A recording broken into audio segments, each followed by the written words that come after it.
நிக்கிதா சங்கீதா அம்மா வந்துட்டல. இல்ல நீங்களும் அந்த பையன் சோஃபால வச்சு உட்காருங்கல. நான் குடிக்க காஃபி கொண்டு வரேன், குடிச்சிட்டு நீங்க வீட்டுக்கு போங்க. புஷ்பாக்கா அப்படியே சாப்பிட்றது தின்பண்டம் இருந்தாலும் வரணும் எடுத்துட்டு வாங்க.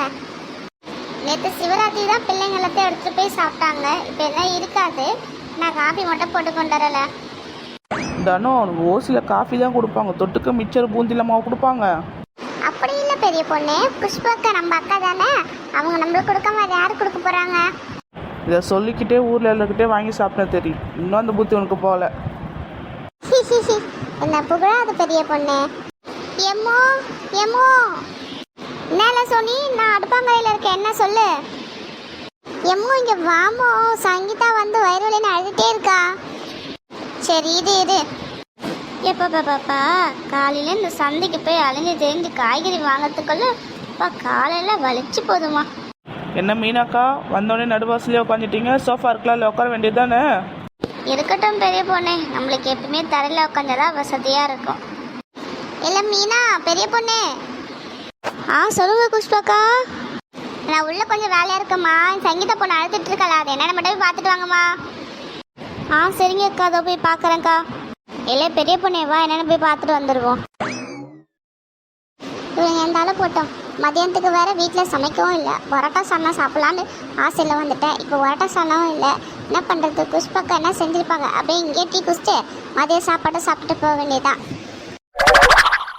என்ன தானோ நீ தான் இருக்க, அவளுங்க எங்கே இல்லை? ஏக்கோ நீங்கள் தானே பிள்ளைங்களை போய் பார்க்க சொன்னீங்க, அதான் பிள்ளைங்களை பார்க்க போயிருக்காங்கக்கா. கொடுங்க சுட சுட காஃபியை கொஞ்சம் கொடுங்க. என்னல்ல என்னவா அவளுங்களுக்கு? நீங்கள் எங்களுக்கு இந்த காப்பி டம்ளரை ஓர வச்சுட்டு சடங்கு சாப்பாடு போகிறதுக்கு நேரம் வந்துச்சுக்கா. என்னென்ன சொல்கிற பெரிய பொண்ணு? என் பொண்ணு பெரிய மனுஷி ஆகிட்டாளா? ஆமாங்க புஷ்பாக்கா, உங்கள் பொண்ணு பெரிய மனுஷி ஆகிட்டாக்கா. ஒரு டம்ளர் காஃபி குடிக்க வந்து இப்போ 3 வேளை சாப்பாட்டுக்கு இங்கே ரெடி ஆகிடுச்சு. அவங்க எடுக்கிற முடிவில் நம்மளுக்கு சாதகமாக தான் அமையுது. தாங்கல நீங்கள் காஃபி எடுத்து குடிங்க, நான் போயிட்டு அவளை பார்த்துட்டு வரல. இப்போ சங்கீதா அழாதப்பா, அதான் சித்தியும் அத்தையும் வந்து சொல்லிட்டு போனாங்கல்ல. இப்போ ஏன் நீ அழுவுற? நல்லதானே இப்போ? ஏப்போ இந்த வலி எனக்கு தான் தெரியும், உனக்கா வந்திருக்கு. எவ்வளோ வயிறு வலிக்குது தெரியுமா? வெந்தயம் போட்டது எப்படி இருக்கு? இல்லை இன்னும் கொஞ்சம் வெந்தயம் அதை கொடுக்கவா? ஃபஸ்ட்டு போட்டது போதலை, அதுவே இப்போ கொஞ்சம் வயிறு வலி பரவாயில்லையாக தான் இருக்கு. அம்மாடி சங்கீதா, என் கும்மி வந்தோடனே உன்னை தானே கூப்பிட்டேன். நீ எதுக்கு அத்தையும் சித்தியும் அமிச்ச? நிக்கிதா நான் ஊரில் எல்லாம் தெரிஞ்சவங்க மாதிரி பேசிட்டு இருப்பா. நான் போய் என் பிள்ளைய பார்க்குறேன். ஏம்மா கண்ணு சங்கீதா, இப்போ எப்படிமா இருக்கு வயிறு வலி? பரவாயில்லையா? இப்போ பரவாயில்லம்மா. நிக்கிதா தான் வெந்தயம் கொடுத்தா, அது போட்டதுனால இப்போ கொஞ்சம் பரவாயில்லையா இருக்குமா. சரி மக்களே, டைம் என்ன நோட் பண்ணிய மக்களே? இல்லைம்மா, அது எனக்கு எப்போ வந்ததா எனக்கு தெரியல. ஆனால் வலி வந்து ஒரு 10:30லேருந்து இருந்ததுமா. சரி மக்களே, அம்மா பார்த்துக்கிறேம்மா. நீ ரெஸ்ட் எடு கொஞ்சம். போதும் புஷ்பாக்கா, அவங்க பாசத்துக்கு ஒரு அளவு இல்லாமல் போயிடுச்சு. பிள்ளை என்ன சொல்லிட்டு இருக்கா? அப்படி கேளுங்க பெரிய பொண்ணாத்த. காலையில தான் இங்க 2 பேரும் வெள்ளாசுனா இப்போ வந்து அவளை கொஞ்சிட்டு இருக்கா. நிக்கிதா அதனால போல அதெல்லாம் ஒன்றும் இல்லை பெரிய பொண்ணு. நம்ம எவ்வளோதான் அடிச்சாலும் பிடிச்சாலும் பிள்ளைங்க ஒரு விசேஷன் வரும்போது பிள்ளைங்க மேலே தானே பாசம் வரும் தானே.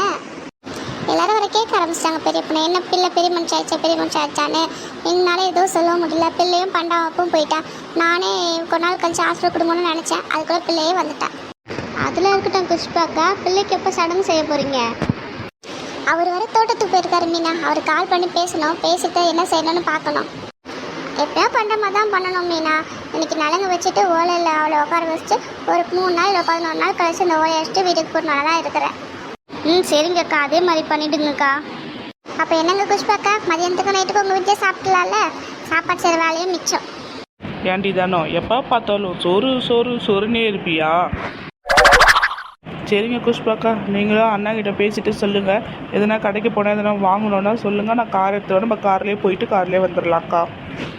சரியில்ல பெரிய பொண்ணு. சரிங்கக்கா, அப்போ நாங்களும் கிளம்புறோங்க்கா. பிள்ளைங்களாம் வீட்டில் தான் இருக்காங்க. நான் சொல்லவே இல்லை உங்கள் 2 பிள்ளைங்களும் வீட்டில் தான் இருக்காங்க லீவுன்னு. அப்படி சொல்லியிருந்தா காலேருந்து இங்கே தான் இருந்திருப்பாங்க. நான் சொல்லவே இல்லை, இன்னைக்கு போயிட்டு தான் சொல்லணும்.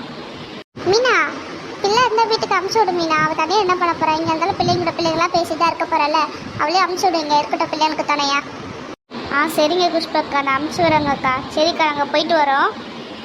நானும் போயிட்டு வரேன்க்கா. எதனா வேணும்னா கால் பண்ணுங்கக்கா உடனே. சரியில்ல பெரிய பொண்ணு. என்ன மதியம் சாப்பாடு இங்கே முடிச்சலான்னு பார்த்தா அதுக்குள்ளே கிளம்பிட்டாங்களே. தானே ஒன்று இருல நான் பருப்பு கூட்ட அப்பளம் வச்சுருக்கேன், சாப்பிட்டு போல. நம்ம மாமியாக்காரி எப்படி இருந்தாலும் அந்த உப்புமா தான் வச்சுருப்பா, அது நம்மளுக்கு இறங்காது. அக்கா சொல்கிற மாதிரி இங்கேயே சாப்பிட்டு போக வேண்டாம். சரிங்க அக்கா, நீங்கள் ஃபஸ்ட்டு அண்ணா கால் பண்ணி சொல்லுங்கள், அதுக்கப்புறம் போடுங்க, நான் சாப்பிட்றேங்க்கா. ஏக்கா குஷ்பக்கா, காய்கறிலாம் நான் வீட்டில் வச்சுட்டு வரேன்க்கா. சரிம்மா தானோ, நீயும் வீட்டில் எல்லா பொருளும் வச்சுட்டு வந்து சாப்பிடவாம்மா. சரிங்கக்கா.